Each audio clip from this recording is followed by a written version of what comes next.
thoughts for a Friday. Let's talk about competitiveness.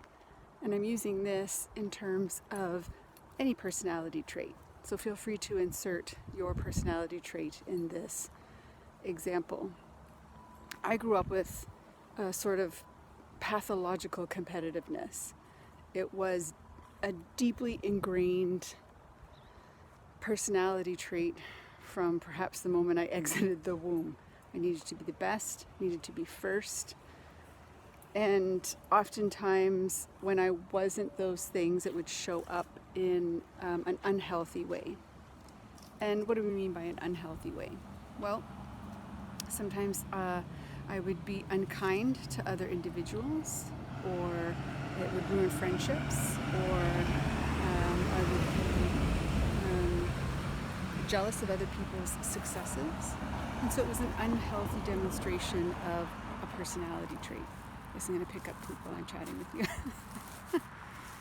And I think that I say I used to be a pathological competitor because it doesn't show up that way anymore. I do believe any pathologies can be cured, repaired, healed, however you want to look at that, based on perhaps the luxury of maturing over time and doing the self-awareness work. Yet along the way, there was also feedback from individuals to be able to shine that light on, hey, are you aware that this is how that is showing up? And it's not so great. And being able to have opportunities of listening to that feedback, turning it inward, really asking myself a question, at what cost?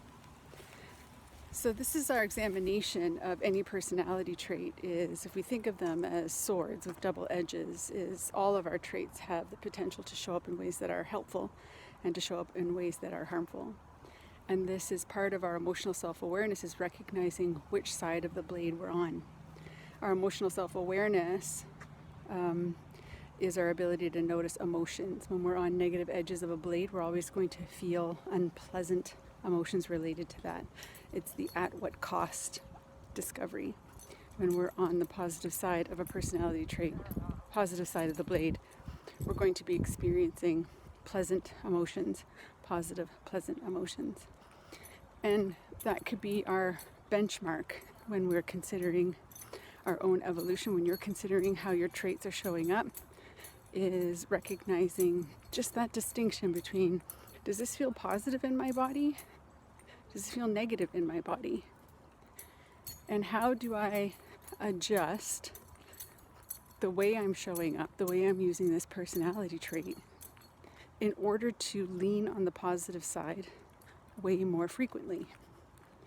At the end of the day, when we take a look at all emotional intelligence research, this is how the emotionally intelligent outperform their peers of equal intelligence by 67%. Is because they've figured out how to play on the positive blade of their personality traits and not let those things derail their intellect, their relationships, their decision making, their ability to collaborate and be creative, to socially work with other people.